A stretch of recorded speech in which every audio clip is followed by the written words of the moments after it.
It doesn't matter if he's in character or not. The second Rowan Atkinson enters a room, nobody can keep a straight face. These are his funniest moments. Last year I went into a bank to cash a check, and I handed over the check, and she said thank you, and she said, "Oh, Mr. Atkinson, I'm such an admirer of your work. Could you sign this piece of paper for my daughter?"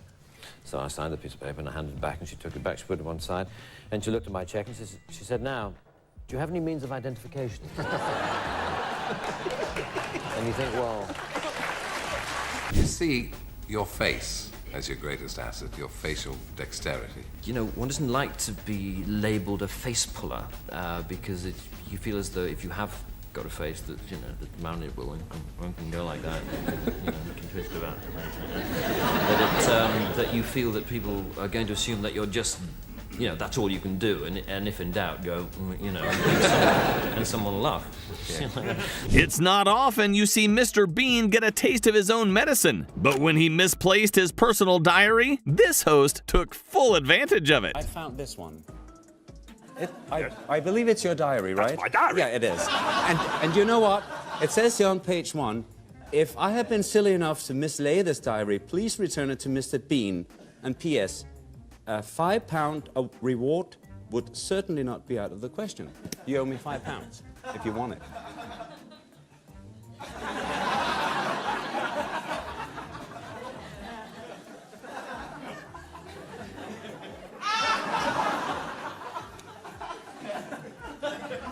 No.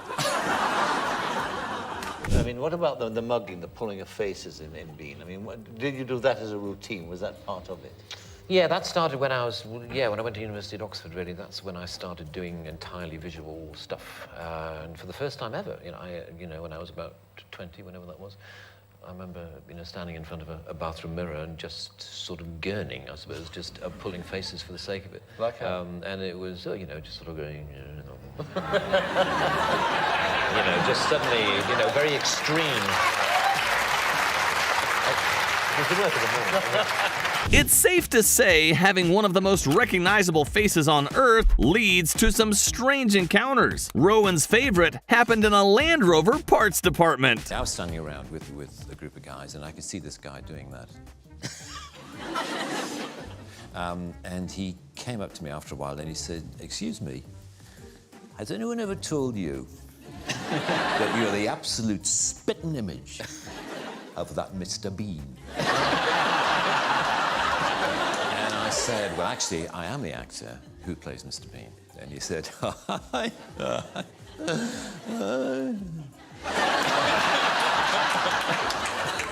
bet you wish you were." Followed this bizarre conversation in which the more I tried to claim that I was the person whom he thought I merely resembled, the less he believed me. But what was funny was how close he thought I was to he said the resemblance is uncanny. So, the girl who was serving me the hamburger, I was just taking it, and there was a girl working next to her. And she suddenly turned to the girl next to her, and I was literally 2 feet away, and she said very loudly, "Is this Rowan Atkinson?" And the other girl looked and said, "No." I said, "Oh, didn't think it was." I mean, if people do know you, and they come up and they say, "I like this that you do," well, that's fine, but it's the people who shout at you from across the street. It's the, "Hey, give us a face, Rowan!" Every iconic character has to start somewhere. For Rowan Atkinson, finding the perfect name for Mr. Bean came down to staring at vegetables until one sounded pathetic enough. Yeah, we were sitting around, I remember, at our producer's house one day and trying to think of a name, and we started with Mr. White. I like the idea of the series being named after the character, and he was obviously a Mr., so Mr. White, but that sounded a bit bland, and then we started to think about, vegetables, and As you do. As you do, when looking for a comic attitude. So Mr. Broccoli and Mr. Carrot and Mr. Cabbage and Mr. Bean, it's sort of, single syllable and short and sharp and memorable. Award season demands a perfect, gracious loser face. Rowan built an entire sketch around the one actor completely incapable of faking it. Now, these are 4 fine actors, and I'm sure they'd all agree that the point is not to win, but to play the game. And the winner is... John Daniels. No, shit. Unfortunately, John is unable to be with us tonight, and so I'd like to ask his co-star David Forbert to accept the award on his behalf. David.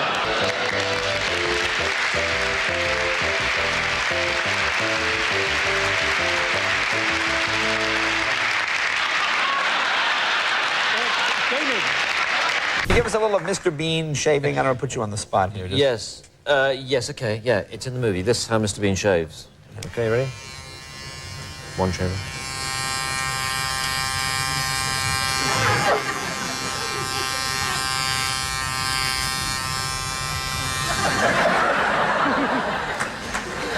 I want to cover all bases.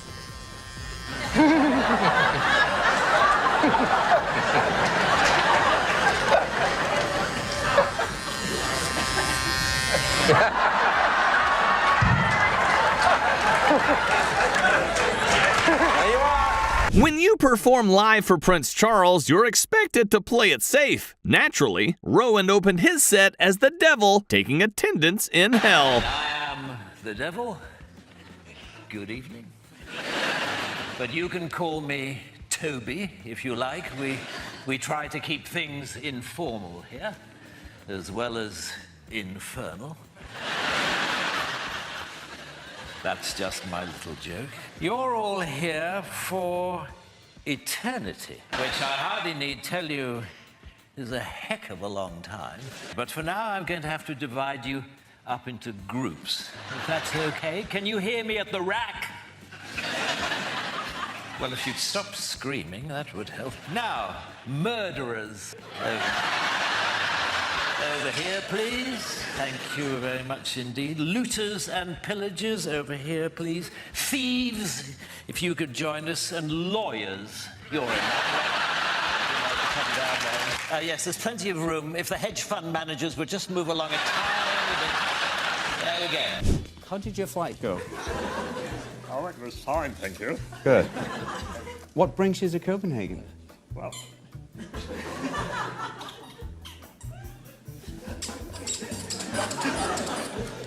got a bit of a squeaky chair. Oh. Yeah, right. Okay. Mind if we swap? Oh dear, I seem to be stuck. No, just joking. All right, I'll sit here.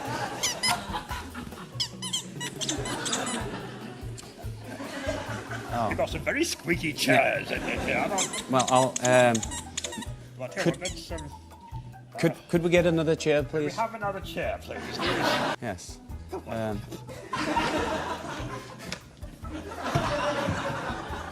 Is that all right?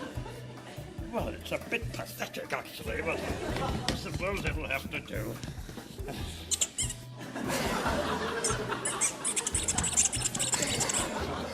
Actually, it's quite nice in its own.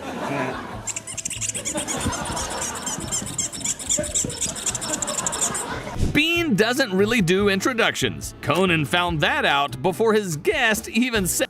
Mr. Bean. What do you want? Well, Mr. Bean, we invited you on the show. We paid for 6 limousines. I thought we might have a chat. I thought we might... It's a talk show. I thought we might chat about stuff. All right. Keep your hair on. All right, then. Mr. Bean, good to have you here. Tell us, I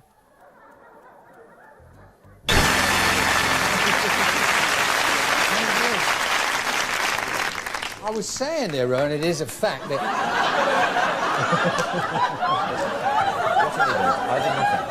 You wouldn't have done anything when I wasn't looking, would you? Not behind your back, there.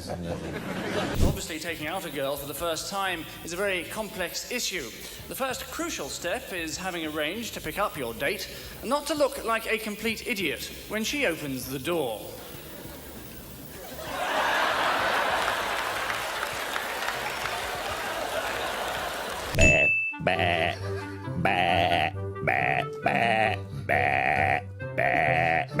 Filling a small glass of water.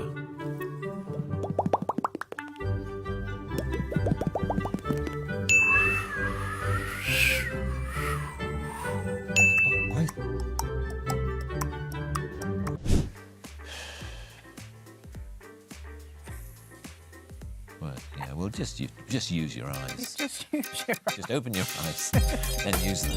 Good evening, Mr. Poorman. Good evening. Tell me, what first interested you in the bee world, Mr. Brunner? Well, even as a child, I used to... Shh. I'm sorry, shouldn't I have said that? No, of course you should. Pay no attention, please. When I say shh, it's just a nervous mannerism I picked up. If I want you to keep quiet, I will say shush. You were saying? And so I have grown to love the little creatures. I mean, nature really has produced a little masterpiece in the life... Quack! I'm so sorry. I'm afraid that's a reflex action, too. I squawk whenever someone mentions the word life. Quack! You see, even when I mention it myself. I should have told you. Well, the bees, as you know, are divided into different categories. Shh!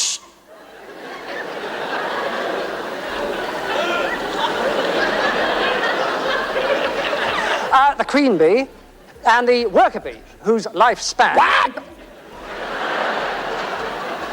Whose living expectancy is only 1 year. The worker bees, on the other hand, have a much longer... Shh.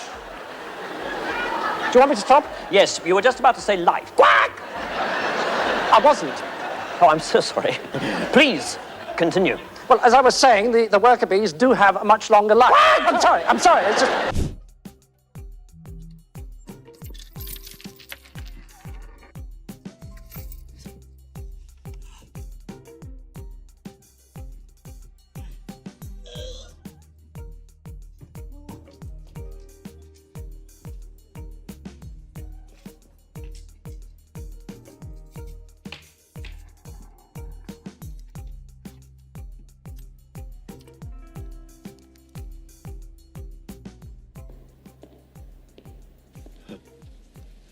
Yes, I normally stay till the end as well. Bye.